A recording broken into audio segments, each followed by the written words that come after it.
اللي قدامكم ده مش محمد صلاح ولا مو صلاح، ده صلاح يانو. مالوش حل، مالوش اسم تاني غير كده. تعالوا اقول لكم ليه. امبارح ليفربول كانت بتلعب قصاد نيوكاسل، وفعليا ليفربول خدت نيوكاسل ورا مصنع الكراسي، حطت عليها 4-2. محمد صلاح جايب هدفين وعامل وصانع هدف. فامبارح محمد صلاح كان صلاح يانو فعلا. 27 مباراة بيلعبها محمد صلاح لغاية النهارده، جايب 19 هدف ومساهم في 8 اهداف، يعني 27 مساهمه.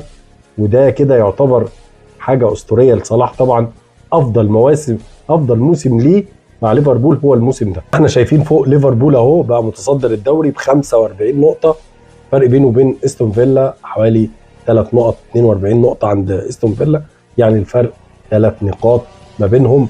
وطبعا صلاح يانو هو النجم. لايك وشير وفولو وتابعنا على